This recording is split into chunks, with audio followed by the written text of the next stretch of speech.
생각엔 15년 들고 있으면 예. 미국은 보답을 해줬어요. 아. 근데 2000년도 IT 버블 때 고점을 미국이 넘어선 게 2013년이고요. 예. 최근 10년은 미국이 가장 좋았지만 2000년부터 2010년까지의 성과가 가장 나빴던 게 또 미국입니다. 아. 예, 그렇기 때문에 뭐 이런 것들 좀 봐야 되겠지만 투자라고 하는 건 제 생각에는 호흡을 길게 가져가면 가져갈수록 저는 유리하다고 생각해요. 그래서 내 돈 가지고 해야 되는 거고 뭐 언제든지 조정은 나올 수 있거든요. 네. 근데 뭐 조정이 한편은 기회이기도 하고 네. 조정이라 그래서 내 손실이 확정되는 거 아니잖아요. 내가 팔아야 그렇죠. 손실이 확정되는 거고 네. 들고 있으면은 결국 그 어려운 기간을 버티면은 우리가 3월 코로나 급락 때도 경험했던 것처럼 회복이 될 개연성이 큰데 근데 장기간 들고 있어서 됐던 시장은 이제 미국이니까 이게 제 생각에는 우리가 미국 자산에 대해서 조금 더 고민도 하고 깊게 스터디를 할 필요가 있는 것 같아요. 근데 미국이 왜 잘 되는가 생각을 해보면 네. 제 생각에는 뭐 혁신이나 기술의 힘, 교육의 힘 뭐 이런 것도 있고 또 주식시장 내부적으로 보면 굉장히 주주 환원이 과도할 정도로 많은 것 같아요. 아. 그러니까 자본주의가 예. 일본이나 독일처럼 은행 중심으로 돌아가는 그런 이제 자본주의가 있고요. 네.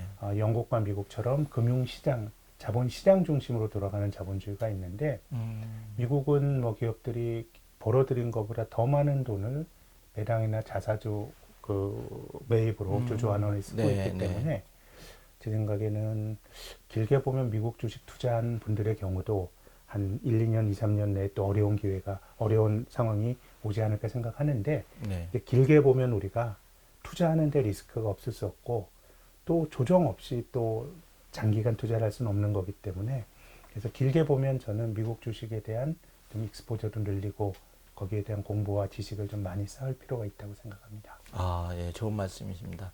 저는 이제 인상 깊었던 말씀이 15년이면 보상을 해준다는데 사실 투자자 입장에서 네. 뭐 1, 2년은 사실 못하는 경우가 많고 단타 네. 투자를 많이 흐르는데 그렇다면 이제 앞으로도 조금 미국 시장이 현 기준으로 얼마 정도 되면 좀 보상을 해줄까? 근데 좀 너무 많이 오른 것 같아요. 아, 생각엔 지금은? 네. 이게 뭐 아주 엄밀한 그 분석의 결과는 아니고요. 우리가 지난 3월 달에 코로나로 주식이 떨어졌을 때 1,400포인트까지 떨어졌었죠. 그게 주가가 14년 전을 후퇴한 겁니다. 그럼 아주 복잡한 분석에 앞서서 뭐 그때 무슨 분석이 필요했겠어요. 다 앞에 안 보이는 건데 네. 뭐 많이 떨어졌으니까 내가 떨어지면 더 산다라고 생각하고 들어가면 이길 수 있는 그런데 용기를 낸 사람들이 저는 돈을 벌었다고 생각하는데 미국의 경우는 지금 상당히 많이 주가가 또 올랐고 지금 또 2009년부터 올랐으니까요. 그리고 조금 주식시장이 약간은 좀 쏠림이 걱정되는 것이 미국도 팡과 마이크로소프트와 같은 이런 어떤 신기술주들이 이제 시장을 이끌고 있는데 한국도 뭐 네이버 카카오 올라가는 게 비슷한 맥락인데 지금 그런 류의 신기술주들이 올라가는 게 주식시장은 늘 당대의 성장주에 열광합니다. 20년 전에 닷컴이 그랬고요. 또 10년 전에는 그 10년 전의 성장주는 조선철강이었죠. 중국이 고성장하면서. 네.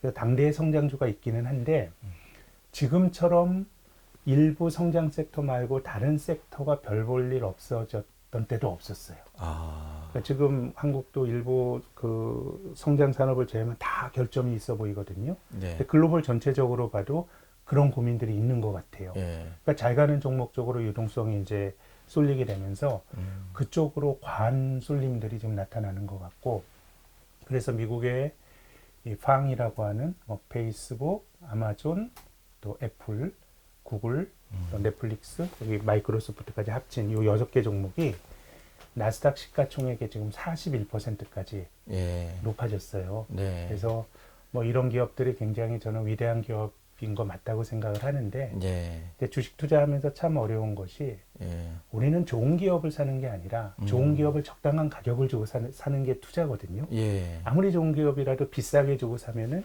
이건 좋은 투자가 아닌데 그렇죠. 지금은 이런 기업들에 대해서는 사실은 뭐 저도 모른다가 답이라고 생각해요. 제가 이것이 버블이다 이런 말씀드리고 싶은 건 아닌데 상당히 계산이 안 되는 지경까지 온 거 아닌가? 네. 라는 게 제가 가지고 있는 생각입니다. 그래서 예. 뭐 조금 이제 우리가 투자할 때 어느 정도 완곡을 조절을 해야 될 그런 국면이 있는데 지금 주가가 많이 올랐기 때문에 장기적으로 미국 자산에 대한 어떤 그 포션을 넓혀야 된다고 생각은 하는데 예. 주가가 많이 올랐기 때문에 지금은 조금 엄격한 기준을 갖고 예. 한번 종목이라든가 시장을 전 읽어야 되는 국면이라고 봅니다.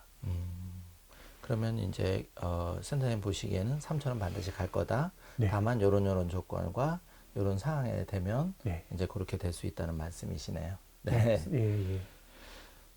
이제 다음 또 제가 궁금한 게 그 네이버나 카카오가 굉장히 이제 네.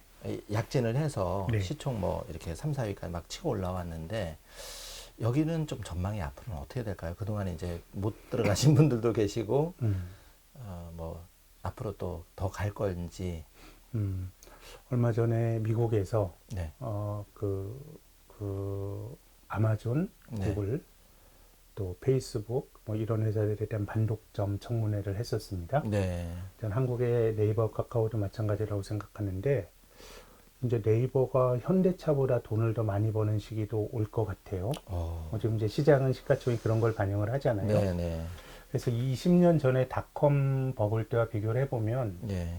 네이버와 카카오가 20년 전에 닷컴 버블 때를 이제 주도했던 그때 종목들과 비교해 보면 훨씬 더 좋은 기업들이고 훨씬 더 비즈니스의 완결성이 높은 기업들입니다. 네. 오히려 그 비즈니스 완결성이 너무 높아가지고 저는 네이버가 굉장히 조심스럽게 접근한다고 생각하는데 네. 금융업이 떨고 있잖아요. 네. 보험 비즈니스 한다 그러고 네. 은행도 마찬가지고. 예. 그래서 저는 이런 기업들의 경우에는 굉장히 미국의 한국의 네이버 같은 경우는 굉장히 이제는 그 공룡이 되어가고 있는 것 같아요. 그래서 이들의 경우에는 비즈니스 모델에 대한 어떤 그 문제보다는 저는 오히려 그 구글이나 네이버 같은 경우는 돈 벌 기회가 더 있는데도 굉장히 조심한다고 생각해요. 왜냐하면 이리저리 적을 만들고 우리가 투자하는 데 있어서는 그 굉장히 독점적인 혹은 과점적인 비즈니스 모델을 가진 기업을 찾는 게 투자자들의 로망이지만 자본주의 전체적으로 보면 그런 기업들이 생기면 경쟁의 효율성을 침해하는 거거든요. 그래서 미국의 그 반독점 청문회에서도 문제가 됐던 게 예를 들어서 전통적으로 독점 기업들이 규제를 받는 이유는 이 기업이 경쟁자가 없으면 최종 단계에서 가격을 올려서 소비자들이 피해를 보는 게 전통적인 반독점법의 규제 논리거든요. 근데 아마존으로 인해서 소비자들이 피해 본 게 없어요. 뭐가 있어요? 싸게 빨리 그렇죠. 받았던 거거든요. 네. 그럼에도 불구하고 이 반독점 논의가 됐던 건 뭐냐면 이들이 소비자 단계가 아니라 그 이전 단계에서 경쟁자들을 매우 압박한다라는 거예요. 이들이 너무 공룡이 됐기 때문에 다른 데 투자도 안 이루어지고 이들이 공룡이 돼서 유동성이 굉장히 많기 때문에 아예 자기를 위협하려고 하는 기업들이 있으면 다 사버리고 네, 맞습니다. M&A 시키는 거잖아요. 그런 네. 과정들이기 때문에 저는 네이버 카카오가 뭐 더 올라갈 수도 있다고 생각하는데 이게 꺾이는 트리거는 두 가지라고 봐요. 첫 번째는 미국의 기업이 되게 중요할 것 같아요. 예. 왜냐하면 앞서서 제가 지금 올라가는 종목들은 굉장히 좋은 기업들인 건 맞는데 예. 가격이 좋은 거냐에 대해서는 되게 논란의 여지가 있다고 말씀드렸잖아요. 네, 네. 이런 기업들은 PER이 지금 40배, 50배 하잖아요. 네. 그럼 이건 뭘로 봐도 비싼 겁니다. 네. 근데 투자자들이 40배, 50배 주고 네이버, 카카오를 사는 이유는 예. 그런 그 고 PER 주식, 성장주에 대한 어떤 낙관주의 원천이 미국에서 오는 거거든요. 뭐 아마존은 PER 100배인데 그런 거기 때문에 네. 한국의 네이버, 카카오도 제 네. 생각에는 그 나스닥에 있는 기술주들과 주가가 연동이 될 가능성이 굉장히 높고 예. 굳이 원조를 따지면은 예. 그런 기술 낙관주의의 어떤 원조는 미국 기술주니까 미국 기술주 추세가 중요할 것 같고 또 이런 기업들은 비즈니스 모델보다는 규제가 좀 큰 리스크인 것 같고 7월 말에 있었던 반독점 청문회는 그냥 뭐 무난히 넘어가는 것 같은데 이제 미국 대선 할 때 네. 이제 그때가 조금 여러 네. 가지 또 규제에 대한 얘기들이 나올 수 있어서 네. 경제 외적인 공룡이 돼버린 이들 기업들에 대한 규제에 대한 논의들 좀 많이 봐야 될 것 같아요. 그래서 유럽 같은 데서는 구글세 같은 거 막 걷잖아요. 네. 아마 맞습니다. 또 우리나라도 그 1,500억 원인가요? 공정거래위원회가 아마존 코리아로 걸었어요.